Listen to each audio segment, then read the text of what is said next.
Taste the Daily.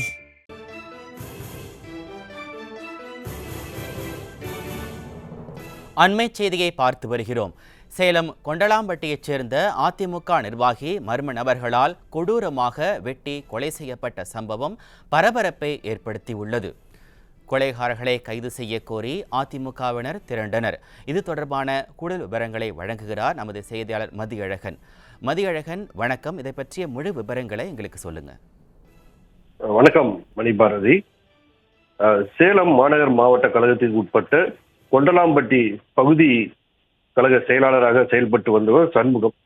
இவர் ஏற்கனவே சேலம் மாநகராட்சி மாமன்ற உறுப்பினராகவும் கொண்டலாம்பட்டி மண்டல குழு தலைவராகவும் தனது பணியை திறம்பட செய்திருக்கிறார்.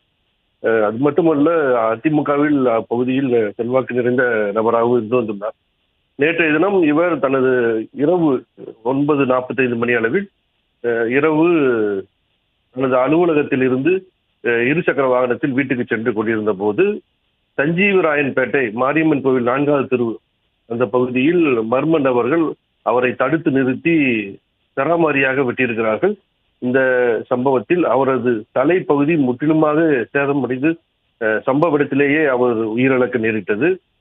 இது குறித்து தகவல் அறிந்த அதிமுக நிர்வாகிகள் மற்றும் அவரது குடும்பத்தினர் அப்பகுதிக்கு திரண்டு வந்திருக்கிறார்கள்.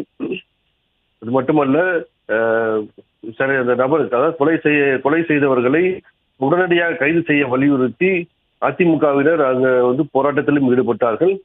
இதனால் அங்கு பெரும் பரபரப்பு நிலவியது. சுமார் 3 மணி நேர பேச்சுவார்த்தைக்கு பிறகு போலீசார் உரிய நடவடிக்கை எடுக்கப்படும் என்று உறுதியளித்ததன் பிறகு அங்கிருந்து சடலம் எடுத்து சென்றப்பட்டு சேலம் அரசு மோகன் குமாரமங்கலம் மருத்துவக் கல்லூரி மருத்துவமனையில் உடற்கூறு ஆய்வுக்காக வைக்கப்பட்டிருக்கிறது. இன்றைய தினம் உடற்கூறு ஆய்வு நடைபெறுவதற்கான ஏற்பாடுகள் நடைபெற்றுக் கொண்டிருக்கின்றன. அது மட்டுமில்லாமல் கொலையாளிகளை பிடிப்பதற்காக காவல்துறையினர் 3 தனிப்படைகள் அமைத்திருக்கிறார்கள். என்றால் இந்த சம்பவத்தில், அதாவது கொலை நடந்த விதத்தை பார்க்கும்போது கூலிப்படையினர் இந்த சம்பவத்தை செய்திருக்கலாம் என்ற கோணத்தில் போலீசார் விசாரணை நடத்தி வருகிறார்கள். அது மட்டுமல்லாமல் உயிரிழந்த சமூகத்திற்கு விரோதிகள் யார் என்பது குறித்தும் அவர்களிடமும் போலீசார் விசாரணை செய்து வருகிறார்கள். மணிபாரதி,